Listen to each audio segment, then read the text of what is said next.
Was born on 11th of November 1960 in Okatona, Akwa Ibom State. She was a celebrated Nigerian musician and actress. Christy was 12 years old when her mother died. Her mother's friend in Aba, Abia State took her in. She encouraged Christy to develop her singing. She even bought her a second-hand cassette recorder to tape her songs. With time, Christy became known as Nigeria's Lady of Songs.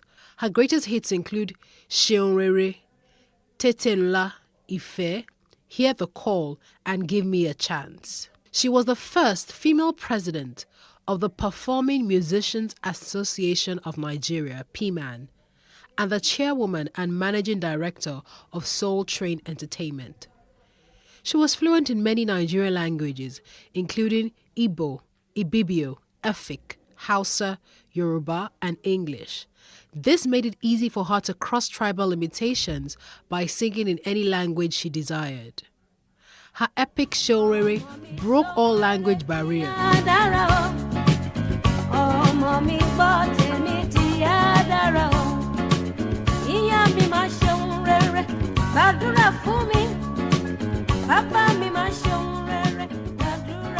Whilst Akwa Ibom's Min is regarded as the unofficial anthem of Akwa Ibom State, such was her impact across the country that whatever language she used, her message evoked emotion and reflection.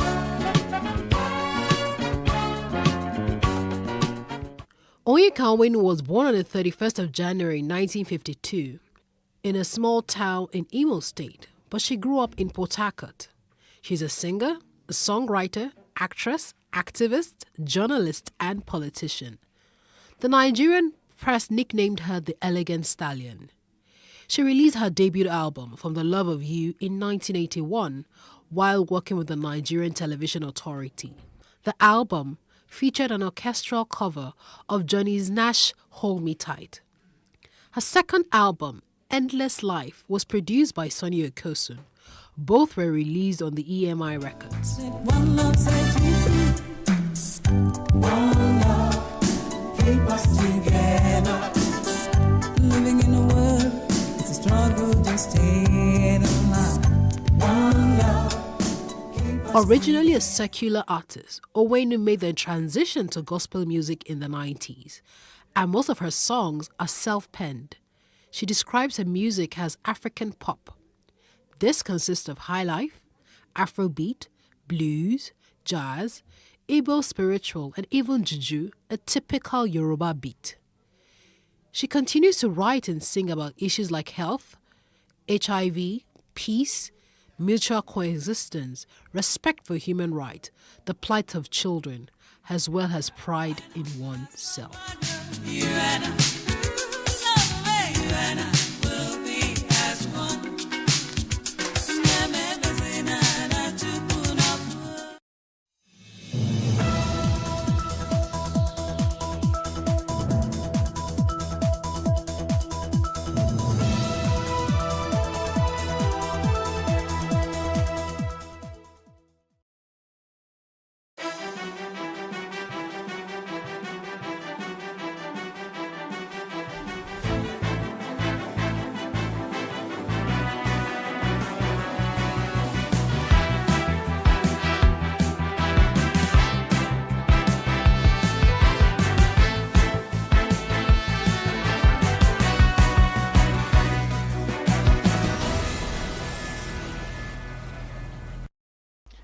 Hello and welcome to What Are You Saying?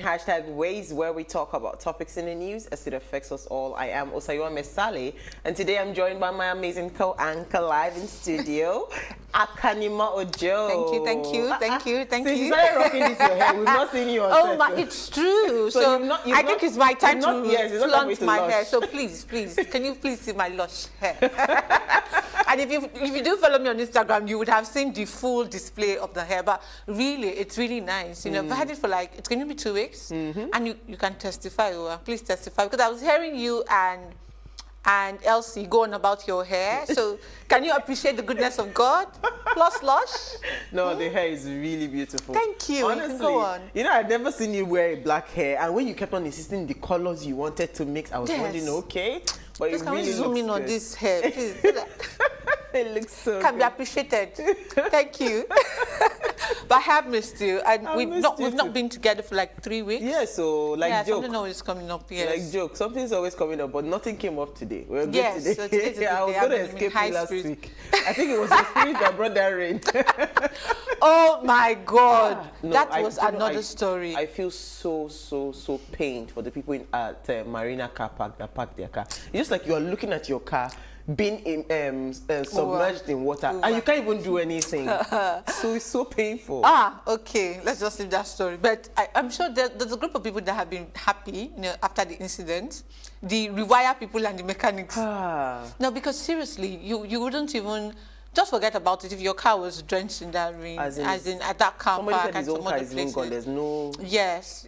So you just had to, count the cost. But Absolutely. really, sorry to all those people. And then again, it was in Germany. I think they had it bad. China is horrible. Okay, China's recent, and then also in the UK. So it's not actually a local thing. It's a global thing. I tried to reach out to some people in Lagos State government, so hopefully by next week they'll give me a response, because we actually need to talk about it so people are prepared. This is not a thing of Nigeria.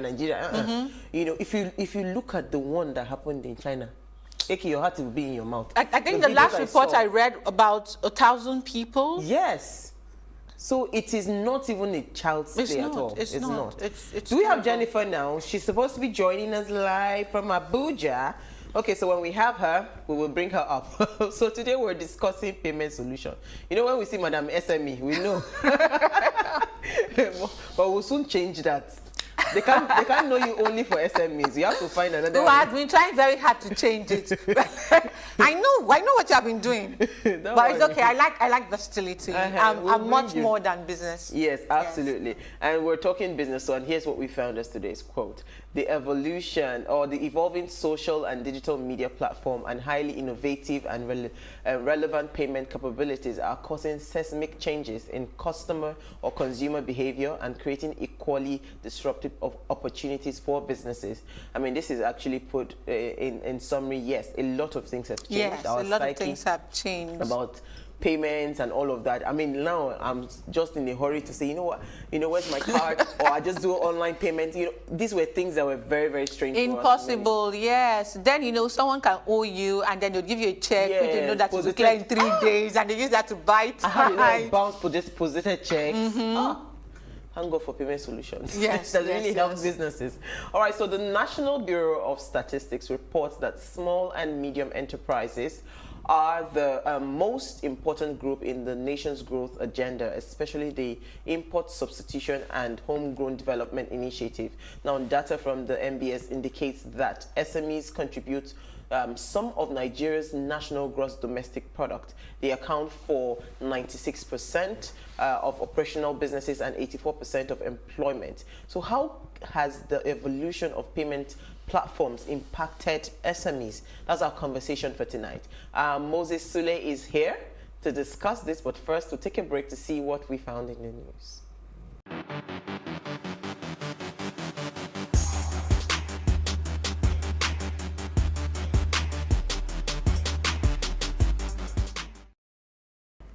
You're still watching Ways. Now, do we have Jennifer now, before we go ahead?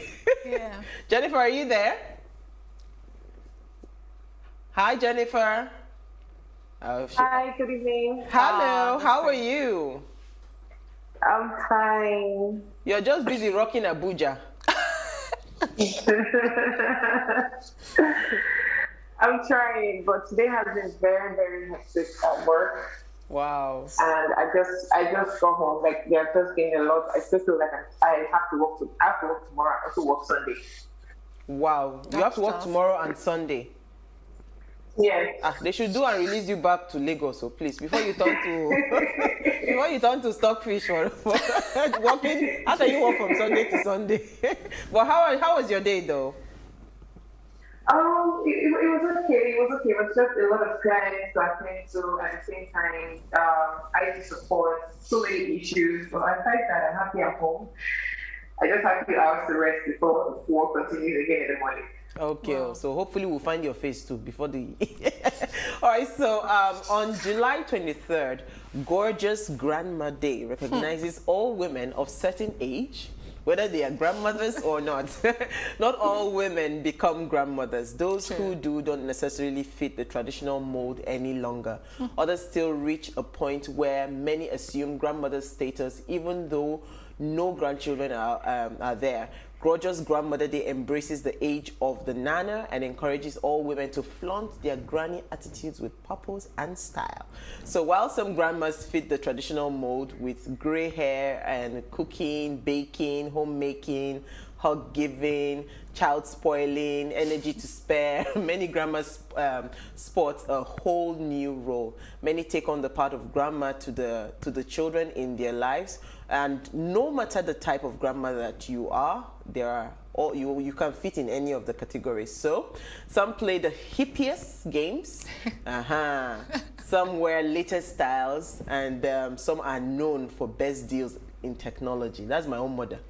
The latest iPad, she wants to buy it. Are you kidding me? My mother is a grandma.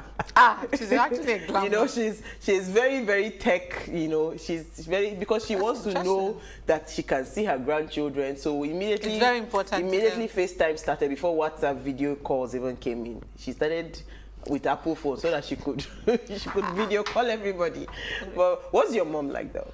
So my mom is really like the nurturing kind. She would latch onto any technology to see her grandchildren. I think they have that in common. But she's also very active. Like I can remember how many times we've told my mother not to travel. My mother can travel for Africa. Mom, if you're listening to this, she can attend burials, she can attend anything attendable. I'm like, can you just rest? Well, there's no rest, you know. There's no, and I think the same thing. That one, if it's that one, they all thank God for COVID. Hey, COVID. It's not my mother. That's why you call her. I did go America. I did go this one. The last time I called her, she said she's in Taraba. What are you doing? I said my former pastor is exactly. I said, they do that, but I think the next is empty, and they just have to keep busy and they have to keep active, and they don't want to really be like those grandmas that you were. And I'm sure when we're grandmas, we were. We know some very glam grandmas, like Moabu Duna. She's a grandma. Do you know why I'm happy that I have boys? Because my hand will be like this. I know the stress I put my mother through. Thank God I don't have girls. I have boys. Don't worry. You don't know. I think I'm sure things change as we grow older. Well, that's and you true. might just have that affinity for being around your grandchildren, and they all do. Like the grandchildren can get away with mother. I'm telling you. Let's leave it there. Jennifer. So what did you find for us in the news? Is Jennifer there or did we lose her? You know what, okay, let's take your news story. Okay, so my news story is what I've been tracking. I'm sorry. And it's this whole drama about the Twitter ban. And every day we keep hearing the government denying one thing or the other. So let me just do a little recap. When there was Twitter ban, a group of NGOs and some Nigerians also, they sued the federal government.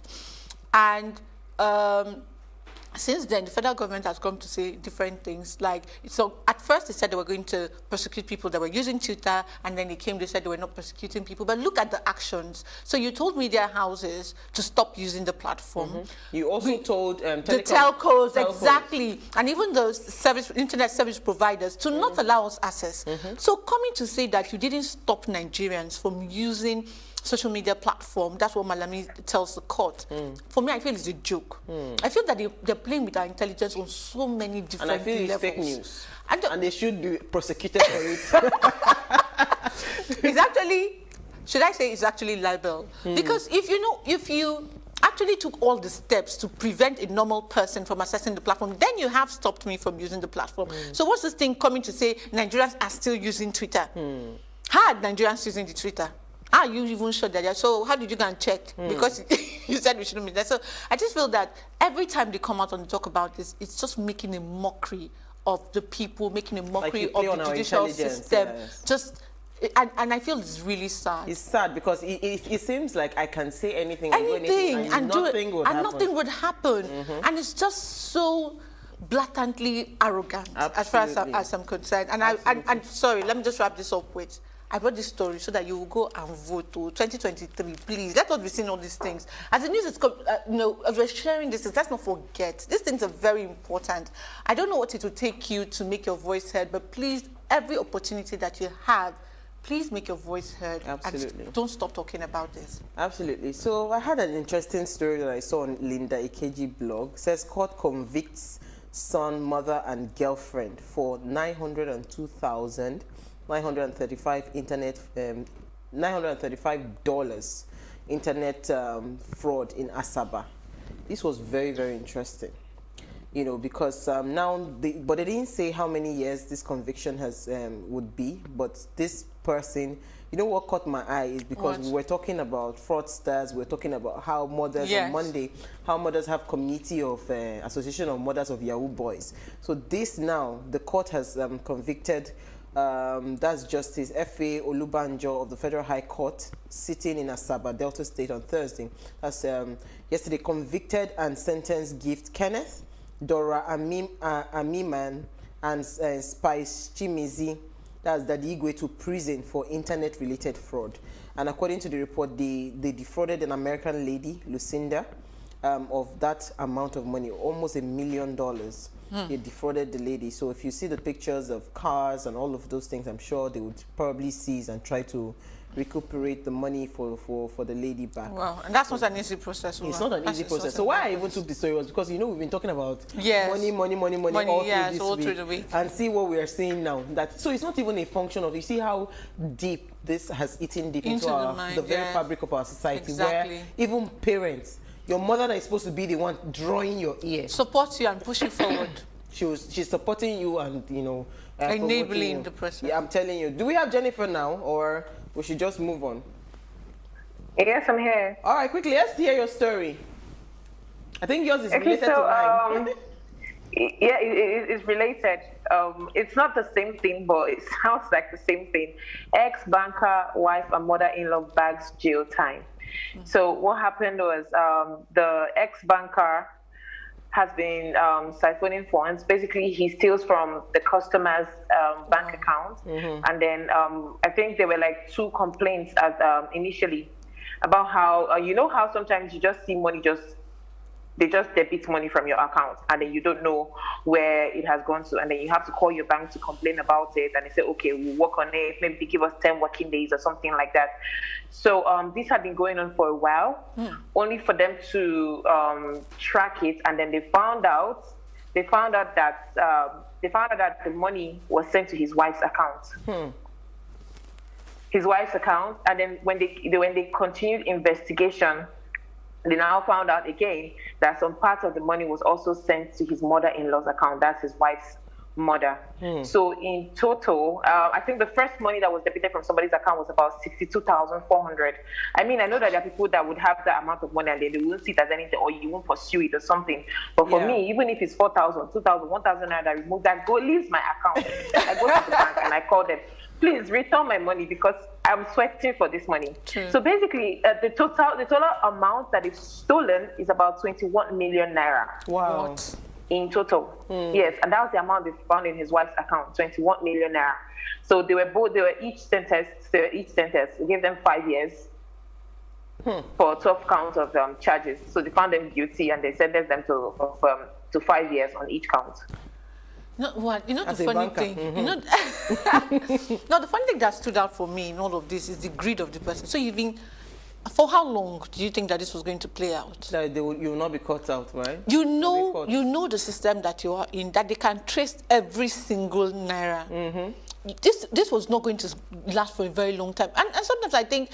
You know, I used to tell my friends, sometimes the devil takes you to the market square and leaves you near the big tree, and then he goes away. Because that's a typical case, you know, of this. And you won't say it was because he was hungry. Clearly greed. It was greed. It was greed. We'll leave it there. So when we come back from the break, we'll be discussing payment solutions, right? That's our conversation. Yes, that's our conversation. Stay with us. We'll be right back.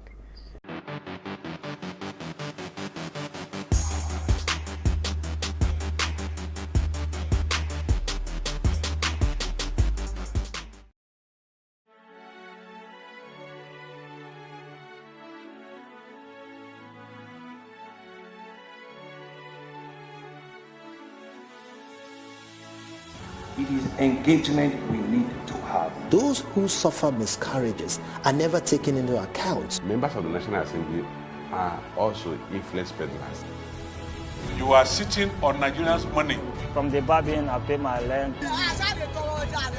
On the barbing, I send my children to school. A consultative engagement. No any tangible notification before they ban us. It's one thing for people to be at your back and the heat of the moment, and another thing for them to still be with you when push comes to shove. I will do everything to take Lagos out of the national grid.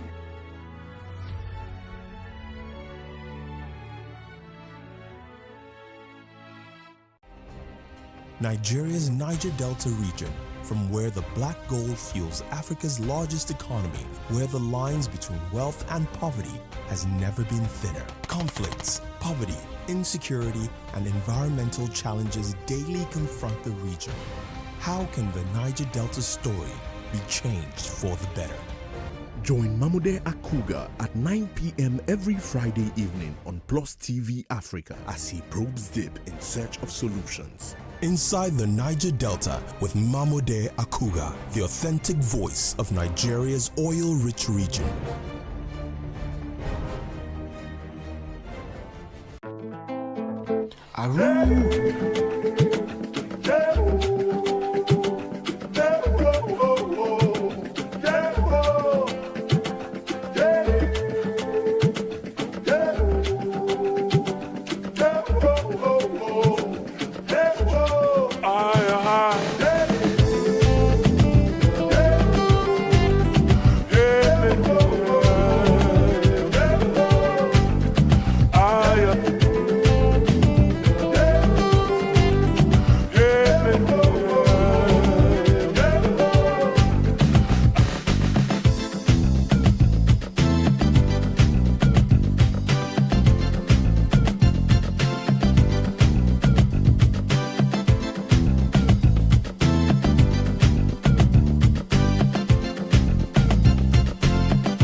Thanks for staying with us now. Small and medium-sized enterprises encounter many challenges and complexities in running and growing their businesses.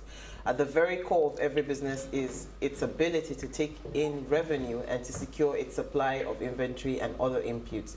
Significant value can be unlocked for SMEs by making or receiving payments strategically in a manner that attracts reward, improves working capital, drives efficiency or optimizes processes. Both buyers and sellers can benefit, albeit differently, from more modern digital payment capabilities such as card-based platforms that are now emerging. Now, SMEs now have options and opportunities to disguise or digitize their payment processes. Overall, digital card-based payments represent an increasingly important opportunity for SMEs to improve the operations of their business. So, how has the evolution of payment platforms impacted SMEs? That's our question tonight. Please let us hear what you have to say. Remember, you can join the conversation. Send us an SMS or WhatsApp to 081-803-84663. I'll bring in Moses in a minute or two. I just wanted to hear your thoughts. You know, what do you think the impact of payment solutions, how has it impacted SMEs or the evolution of payment solutions? I think that, in fact, it's so huge. Like, it's very huge. If you want to, and I'm not the expert, so from all this, but my opinion, if you want to think back from the days of when people used to carry money in Ghana must go because they want to go travel to Lagos to buy stuff, or people have to make sure that they go to their own bank to deposit money so that someone else somewhere can get it. You know, coming from that to just the press of the button is evolutionary. So I can sit in my house and set up a payment system as Akanimo without even registering my business and transact. you know, we don't think about how these things happen. You know, it's such a fact. It just happens, and then you don't know that we have evolved through different steps. And I like the part where you said that no more messy. You know, a lot of times you don't positive check. Yes! Jennifer sells, she sells market. Let me hear her thoughts. Do people owe you? No, you can't. I love the fact that technology has played a very huge role. You know how you enter some shops and you see no credit till they come tomorrow? I mean, I don't have to do that. You just know that, see, it's when you pay. That's when you get your goods. It's when you actually, okay, you come to me, you tell me, okay, this is what you want. Okay, I'll keep waiting. I'm not going to make any move. I'm not going to package your product until payment has been done. And I love what the payment platforms have been doing these days. They have just made everything very seamless. You just put in your card details, money goes from your account to the next account. All you just need to do, okay, I've made payments. But for those of us who have not incorporated or have not put our businesses on these platforms where we have to use these payment platforms like Paystack and PlusTvAfrica, we still have to do the whole one-on-one transaction. But for bigger platforms where you already have these payment platforms on, it's pretty easy. You don't have to send screenshots or proof of payment or anything. The company just gets it directly. Oh, they've gotten your payment, then you automatically get a receipt in your email, or you get an SMS stating that, oh, you made payment and this will be delivered to you on so day. So it's actually amazing. And I really cannot wait to see how far or how much we can evolve in the next 5-10 years to come. Absolutely. All right, so I'm going to bring in our guest, Moses Sule is a graduate of electrical electronics engineering. How he entered finance, I don't know. and alumnus of the Lagos Business School with 15 years work experience covering cash management, digital and transaction banking, mobile and electronic banking across financial institutions, payment providers and mobile money operators such as Standard Bank, Paga, Sterling, Flutterwave, and Orandian. I think that's the name. Moses is currently the VP Online Business and Retail Acquiring. In what organization now? Okay. Okay. Oh, okay. All right. Thank you so much for joining us. You are the one cashing out now. Wow. Thanks. So we can bill him. No, because I can bill him. How do you know? I'm just going to give you. No, we don't collect checks. I'll give you do me a transfer right after the show. But thank you so much for joining us. There's a backstory to Moses coming on this show. I mean, we do not take it for granted. He was supposed to be here last week, but because of the flood and everything. But thank you again for making the commitment to be here. All right, so we were talking the evolution of payment solutions and its impact on SMEs, right? Because it seems like when we speak like this, we're speaking grammar. People do not understand the extent at which this evolution has truly impacted even the market woman selling vegetable in the market. You know, before, you must have money before you go anywhere. But now I have so much confidence. I can't remember what I bought, which did. I said, no, I was going to wash my car. I was going to wash my car. I said to my wallet, I thought I had cash. 1,000 or 2,000 naira, and the car wash is just 1,000 naira. I got to the car wash. I said, please, I hope you collect a transfer. He said, of course, madam. So do you understand how the burden has been just dropped off of your head, that you're not thinking I must carry money, you know. So anywhere you go, so tell us the impact, because sometimes people do not understand that this thing is actually huge. They just think that it's just, you know. Thanks a lot. I know AK and I, we've had some preliminary discussion. I think we need to start from when you hear fintech, so let's even break it to the barest form. Fintech is financial technology, and that means is the use of technology to enhance financial services. So the use of technology to enhance financial services, that's one. Number two, we've always thought that fintech is synonymous to payment. So that means financial services is not just payment, it's not just banking. It can be insurance, it can be lending, it can be whatsoever, pension and all of those stuff. I think one of the reasons why payment has also been, because it's ubiquitous in the sense that you are a non-for-profit, you must make payment or receive money. You are a school, you must receive money from parents and you must pay salary. you are a church, you receive money, Offering. and so, like, so. It's very important. Yeah, so what it means is that at the heart of everything we do is either you are receiving or making payments. So that is why it's super, so important. So people will always say, are there other people doing things? Why is it only the fintechs that will raise $100 million, $170 million, $200 million? So it tells you that because payment is super very and pivotal to what we do, so we will continually ride on those. That's the first part. The second part is, interestingly, you talked about post-dated checks. And so maybe 6 years ago, the one way you can apply for a loan. Yes, so you must drop six. You must drop post-dated checks. Yeah, you drop post-dated checks. Or as a banker, maybe as a business, you want to take a loan. You want to even do fixed deposit. You can remember where every Monday you get rate guide. Rate guide is telling you, they send it to all the branches to say, this is how much percentage you can give. If a person is investing 1 million naira for 30 days, give him 2%. So that rate guide is sent across the bank. We've seen fintechs come in to say tokenization. So let me just break tokenization. If you've taken an Uber ride before, where you carry your card and you put in the application, your card is saved. So that at the point of payment, not like you bring your card to swipe on the POS, your card is already stored in the system. Your card has been tokenized. So a use case that we all know is Uber. Now, the two examples we just talked about, for savings or for taking loans, when you tokenize your card on the people who give loans today, you don't need to write the post-dated check. You also don't need your friend to come to the guarantor and give another 12 score.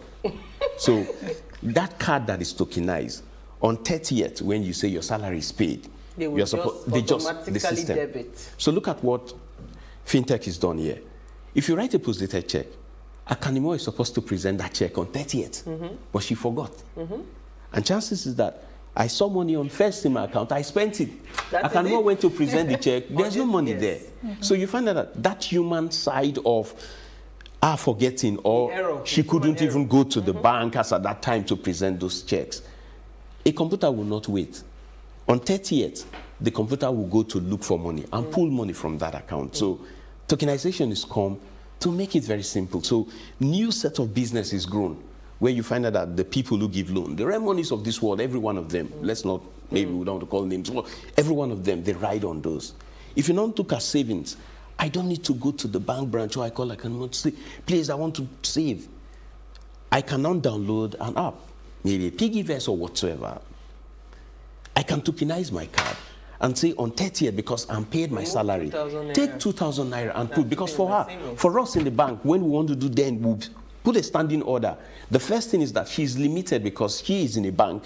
She has to put a standing order to debit her account to fund her children's savings account. This time around, it is ubiquitous, so it's agnostic. I don't need to be a part of this bank. I just have a debit card that can work anywhere. So these are just two examples of what fintech is coming to do. Remember, fintech is financial technology. Technology to solve financial services or even to enhance, yes. Okay, so let's delve into the talk about SMEs, and we've all, starting from what we've all explained, and even Jennifer had contributed and said how easy it is for you now as a small business to just open your store and collect money. But then again, you've talked about fintech, but you can see that the CBN has licensed other people, like the mobile money operators and the PSP. What is their role? You get? Because right now, MTN can mostly function as a bank, and there are other people, you've mentioned a few names that have been given those licenses. What is the effect of those licenses on small businesses and also on their competition, which is the banks? Yeah, thanks. So let's start with the mobile money operators.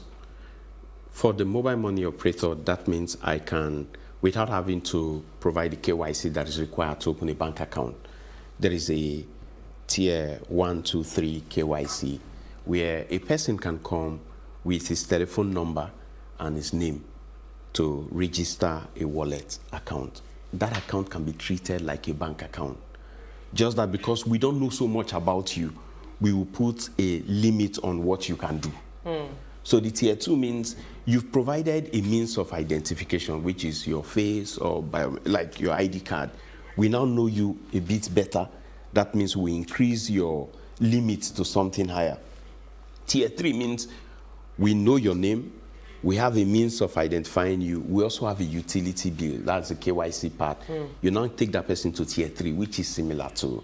So for the mobile money operators, that means the people who typically can't go to a bank to open an account, these people can open accounts from agents of the mobile money operators. So that means the agents are distributed across the country. So I can walk up to an agent of any of the mobile money operator, for example, maybe OPay. You go to OPay agent somewhere in Damaturu, you can create a tier 1 account because that is what you can provide. And so in that case, you are now entered into the system.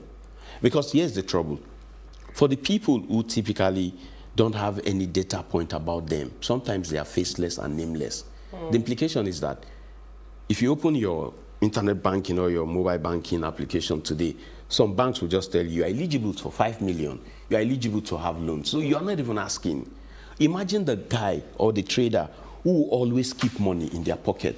Nobody has any data point about them. And so in the future, these people cannot even access loans. Even though they have the capacity. So that means the data point of even you coming to create an account to be on a wallet account, someone can now pay you into that account, you can receive money, your transactions can happen in that case. That first puts you even on the footing. And gives you some kind of record for somebody to even begin to have a conversation of including you in whatever financial solution. Okay, let me come to you, Jennifer. Jennifer, are you there? Did we lose Jennifer again? Yes, I'm here. Hi, nice to meet you. Oh, sugar. See why we don't do Zoom? Technology is... Oh, technology is falling out. Yeah, our network is a bit poor, a bit messy. Okay, so we're going to try to, while we're trying to reconnect with Jennifer, SMEs play a very pivotal role in any economy, right? And we can't help to understand that it can only get better with SMEs, especially now that we have a lot of social media platforms, different platforms that you can just easily set up a small one-man business, right? And all of a sudden you're able to sell globally, right, to different people across the world. I mean, I remember one day I wanted to buy a batch, I went online to order a batch. Like the things that are convenience happening, of it all. Jonathan, the convenience, you know. There is a logistic person that can deliver that particular stuff. How can we leverage and build, you know, because it can only get better. So if, for instance, I am one SME and I'm able to take maybe 10 employees based on the fact that my sales is growing sporadically online.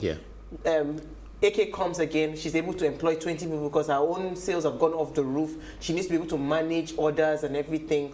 Of course, there's tying that into logistics, tying that into so many things. There's a chain that can really happen that we actually mop up unemployment, because I mean today World Bank released something very funny about unemployment in Nigeria. So how do we harness all of these things and boost, you know, the small business so that we can actually create real-time jobs for a lot of people? I think that's super, very fantastic. Like, I'll take it in two parts. We know that the people who maybe the payment gateway business today, 6 years ago, for you to get access to a payment gateway service, you needed to pay some money. 150,000 naira. You know the amount. You needed to pay those monies, and they now send you code for you. So that means you need a developer to pick that code to help you, to do those stuff. And 6 years ago, 5-6 years ago, when the likes of Paystack, Flutterwave came on board, you can go to any of their sites, create an account, copy the code snippet. Okay, I'm still using techie stamp and techie jargons, and you put it on your website. It's now evolved to the point where you don't need to even have a website. So that means you can create an account, generate a link. What's the account? Your name is Uwa and Co. What bank do you want to receive your money in when you receive your sales? Put the bank. Naira or dollar collection, Naira. That's all. You can create a payment link. With that payment link, for every time you want to receive money from people, send them the link. You can decide to say the link you can add code the amount into the link, or you can leave it flat. I can send you a link via WhatsApp. So we're talking about SMEs before we even come to the people in the hinterlands. So for you, you don't have a website. You sell from the boot of your vehicle. Create a payment link. Sell. I see this particular cup, 1,000 naira. You like it? Okay, fine. Send the link. Moses receives the link. Puts his card. If he decides if he wants to pay with bank account USSD, he can make that payment. You will get that notification. You can also go back to the dashboard. You've not done any website. You go back to the dashboard of that particular payment gateway company, log in and see all the transactions that is happened to you in your account. So somebody's done the heavy lifting, which is the infrastructure. It's already available. Go ahead, do whatever you want to do. As you display those fancy stuff on your WhatsApp story, somebody likes it. I like this particular gown. Okay, how much? Send the link. Oh, guys, 2,000 naira. Put your 2,000 naira. I pay. I receive it. I get the notification. I can go online to see whatsoever. You get a logistics service like you talked about. So if you already have logistic people you work with, so we are seeing that we're already creating value. But the first bit is somebody's breaking the barrier to entry, which is the payment part. It's been done. Let's pick it and take it from there. Okay, you know what? Let's quickly take a break. When we come back, I hear Jennifer is back now. So when we come back, we'll take Jennifer's question and we'll take some of your questions. Stay with us. We'll be right back.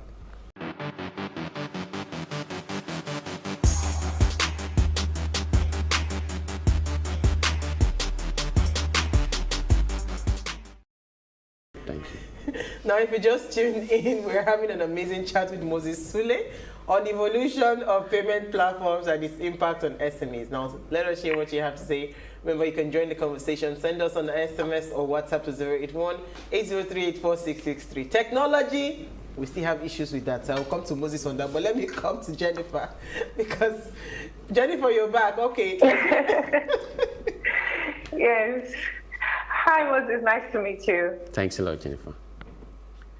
Okay, so my question is this here. We know that the reason why some SMEs do not want to go digital or use all these payment platforms is because they feel secure enough for them. And I know that in recent times of as a means of security, you know, when before you make payment, they have to send you like your OTP to your SMS or to your email or whatever, depending on the payment platform that you're using. So what I want to ask, are they planning to make the security, or are they planning to improve or evolve when it comes to the security aspect of these payment platforms? Okay, thanks, Jennifer. So I think credits to the central bank that has also helped us. So for people who travel abroad, you find out that when you make some of these payments, you don't receive the OTP. The OTP as in one-time password. So that is typically what we call 2FA, two-factor authentication, or 3D secure. What it means is that you have the card, which is something you have with you. You have the PIN to your whatever, you can impute the PIN. And the third part is the OTP, verifying that the person, because when you do transactions online, it's card not present transaction. That means I can pick Akanimo's card to go do transaction. So there is a need for us to be able to verify that Akanimo is the person that is doing this transaction. So OTP is sent as a third layer to verify that the person who's doing this transaction. So that framework is already available in Nigeria. That what it means is that for every time you do a web transaction, you must provide your card, your PIN, and also the OTP will be sent. The case of maybe Uber, the ride-hailing service where you don't need to put your PIN. Someone has already gone to say, I will provide no matter what happens, if a person comes to complain to say my card was used, I will return the money. So that means that buffer has been created. That is the reason why maybe the central bank will permit such use case. But the ideal scenario is you must have 2FA or 3DS. 3D secure. That Can we means speak English, Mr. Moses? How am I supposed to know what 2SA, 3SA? Two-factor authentication. So the two-factor authentication. You do explain. You're the expert. So the two-factor authentication, Jennifer. You are talking to technical. No, I'm not. I'm a businesswoman. I'm a market woman. Talk to me. So the two-factor authentication says that you have the card. Yes, we know you have the debit card. You also know the PIN to your card. That is not enough. Because someone can go steal your card, someone can guess your PIN. But there must be something for us to verify that the person who is actually doing this transaction is you. It's you. So that means that is why the OTP is sent. OTP means one-time password sent to that particular registered telephone number. Yeah. So those. It's important for this kind of framework to be available in Nigeria to help us. So that means for every time we talk to the traders, the people who are very afraid, there is always the buffer to say, if they take your card, there is that protection that your card cannot be used, especially if you already keep your phone, except your phone has been compromised. If they've compromised your phone, that's why you have to go to the telco to block the line and all of those kind of stuff. But it's very important. I think one of the most important elements here is the advocacy, so that we continue to make the people know that the more you continue to hide and say, I want to operate from the back of my car, collect my cash, put it under the bed, you are excluded. And that exclusion means someday you cannot apply for loan for your son to go to school. Someday nobody can make any decision about you to say, we can give you grant. So while you have been afraid, somebody sold us a dummy to say they will steal your card, or they tell the bank, if you put 1,000 naira, when you come back, everything will now become zero. They will now take all your money. Like, we continue to hand out those kind of fables. But a time will come when we need to tell the people, like, there is protection for you. There is consumer protection from central bank. If there is anything like this, you can cry foul. But the importance of you coming out for you to have a digital footprint by far outweighs sometimes the fear that we've sold. Like, if you bring your business online, they will come and hack your account and steal the stuff. Yes. Okay, so I like the story so far. And, you know, one of the things I realized when you talked about this payment system, especially the evolution, is how the different financial systems have taken into cognizance the challenges of SMEs. Yes. So they took away the infrastructure that not everyone would know technology, and it keeps getting simpler and simpler. Now, what I want us to discuss is the effect of COVID on payments. Because I see that there has been significant improvement. So you tell us about it. You know, you're the one that the effect of COVID on payment. Has it been positive or negative? Yeah, it's been super positive. So let's start with you were talking about maybe grandma needs to travel every now and then, and COVID happened, and they say nobody's traveling for 6 months. So your tickets, you can't go to even Ibadan to see your grandchild. Grandma, who we thought, grandma is not a digital native. Digital native because grandma's era, they did not. Digital native are children, they grew up having phones and they already know these things.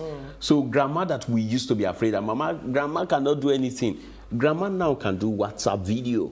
Maybe the first time she tried it, mommy, bend the screen so that we can see your face, it's showing the back. But today she can do it so very well. And so it tells you, like, we continue to make decisions about people based on the imperatives we know about them in the past. A typical example would be during COVID, where they say you can't go to the market maybe on Tuesday, and when you go to the market, you have somebody or Mr. Moses who has always done cash. I can't go to the bank to withdraw because even the banks, like, no, I can't go to withdraw.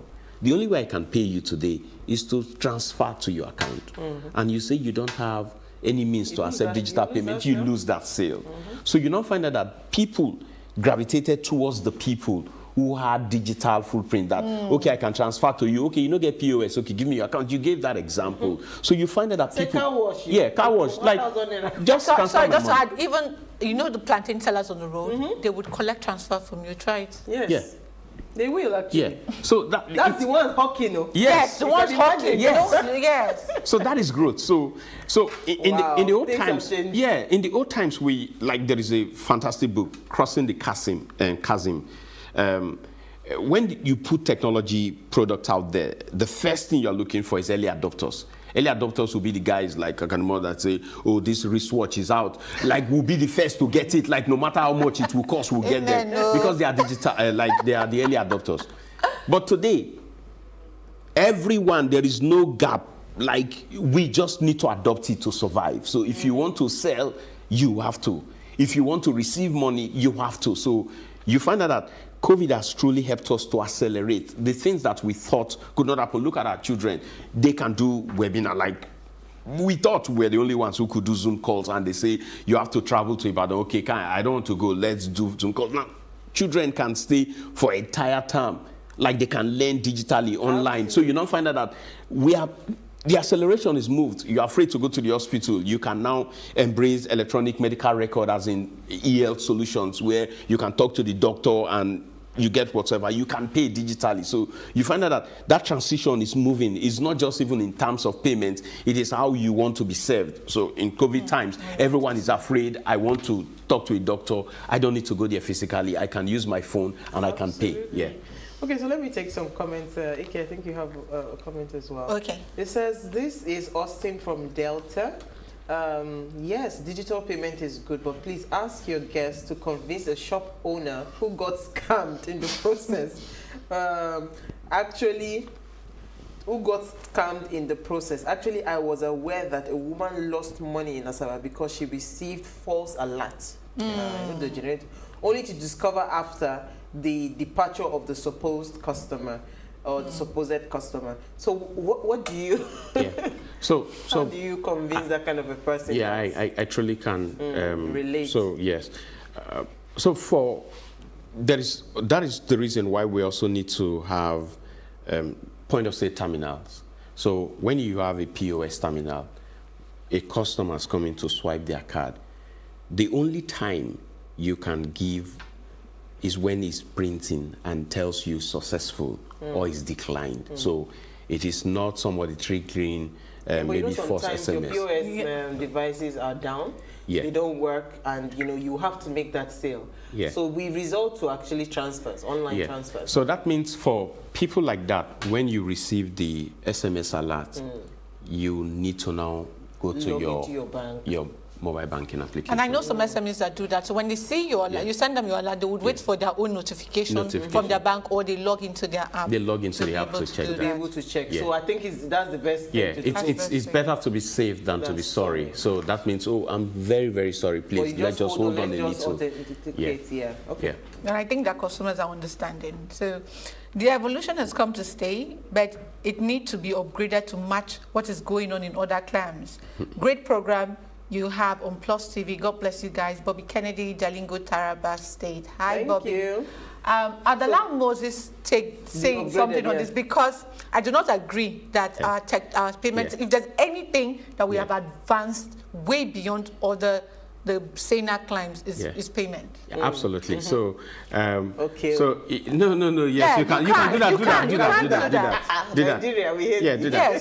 So, have you ever received, maybe when you receive a notification that your global bank, they now can send you SMS alerts? It's something that is fantastic. Yes. Have you been stranded when you go to any other, like you go to a country where they can't, and you can't also do your P2P transfer, which is the transfer that less than a minute the person gets alert. So because NIPS is coming to say NUBAN, Nigeria, the unified bank account. So that means we're talking. There was a time where some banks will have 17 digits. Yes, interstate banks couldn't. Yeah, some banks will have 8 digits. So they unified every one of us. And so we have 10 digits. So that means when you want to do transfer, it will bring the name, like to verify that the name, this is the person you send. It's not available in many of the markets. Like it's not available. Like internet global markets. Internet is an affluent or HNI propositions in some of these countries, European and American countries that are maybe economic-wise, they're better than us. But in terms of payment, Nigeria is so really we are. Yeah. Please, is it from Jalingo? What's your name again? Just to help our friend from Jalingo. Bobby Kennedy, we are doing well. Yeah. That's what he's saying. We are doing well. So Bobby, to also help so that we also bring those things to closer home, closer to you. And that is why you find out that mobile money operators, even the banks, have distribution network where they have point of sale terminal closer home. So because in some areas where you don't have the bank, the fancy, like the banks we have, or you need to travel long distance to get access to the ATM to withdraw, agents are not getting closer. That's in plenty everywhere. It's everywhere. It's another source of income. Yes. So they charge you maybe 200 naira on your withdrawal. It depends on the money actually. They charge you based on how much you are withdrawing. But let me come to Jennifer. I hope we still have her. So we just have one final question. Yes. Jennifer, are you there?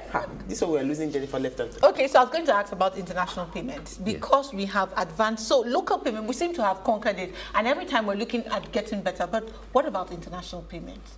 What is stopping us from crossing that barrier? Because some people still have to go to maybe a particular bank or some other use PayPal to be able to do this. So it's not easy to do that. What is raising his eyebrows? Yeah, he's smiling now. Yeah, so the truth of it is, for our friends in the diaspora, especially even the guys in the bank, when there is FX, you typically want to use the FX to support importation and all of those things.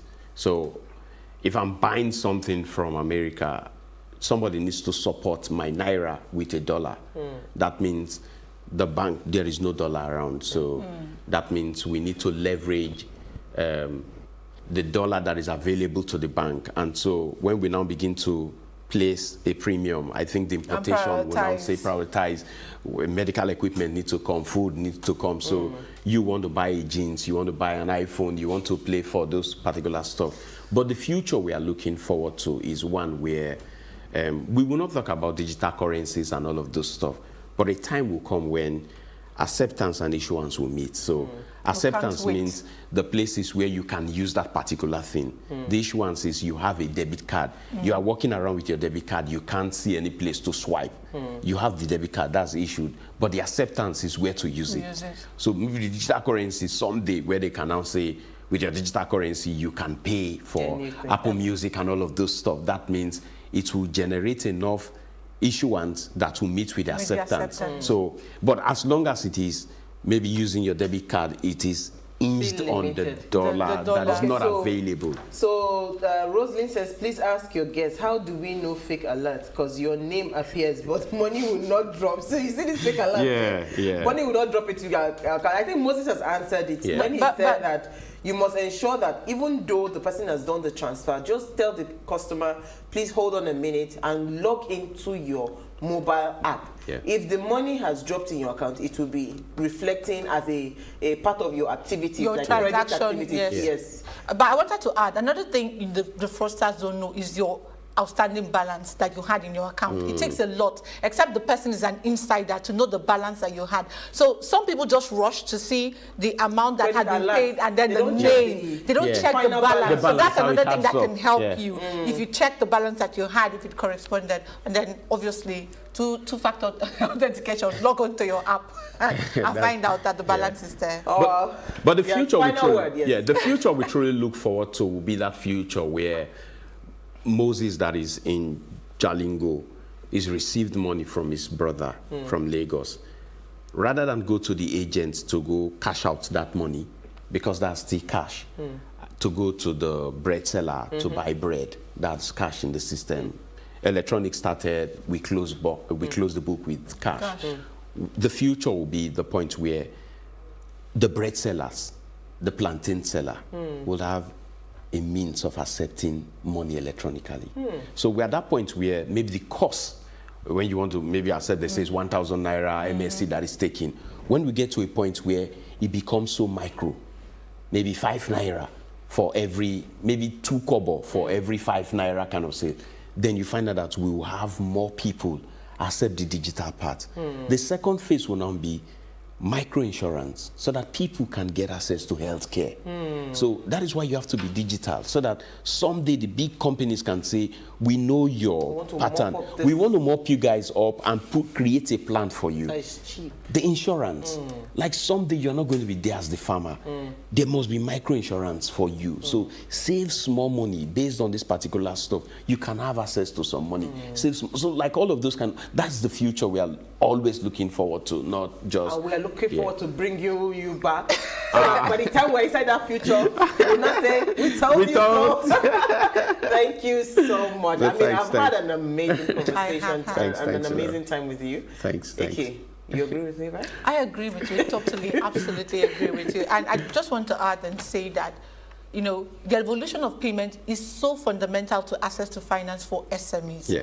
It's the point of data collection. The more it gets better with people collecting, the ease of collecting this payment, the easier it is to access finance. So embrace it. If you have it, people will not be stealing from you if it's wired straight to your account. To your account, that's true. We didn't even get to talk about it. It's just a lot to talk about. We have a lot to talk about. Yes. We'll definitely bring you back. I hope you come back again to spend time with us. Very honored. Thank you, AK. Thank you, Jennifer. Even though I cannot find you. All right, so before we go, do ensure you follow us on Instagram. It's at PlusTvAfrica. You can interact with us further, drop a comment, and most importantly, we're planning a huge giveaway just to say thank you to you for watching and believing in the Waze brand and following the conversation. So do well to follow us right now. Follow us now. It's at PlusTvAfrica. Like, share, comment, and invite your friends and family to watch and follow as well. Now, if you missed today's quote, it's our very long quote. Here it is again.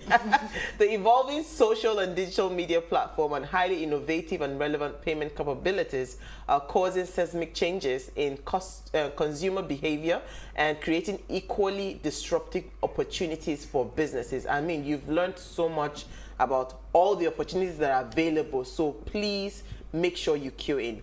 Until next time, we will bring another great conversation to your screen. Enjoy your evening.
And now, let's join ace broadcaster Mamode Akuga as he takes us inside the Niger Delta. Hello out there and welcome to the program. It's Inside the Niger Delta, the authentic voice of Nigeria's oil-rich region. I'm your regular host, Mamode Akuga. In our lineup for today's package are some of the interesting stories trending in the Niger Delta. And we kickstart with a special report on the ongoing clamor for a restructured Nigerian Federation.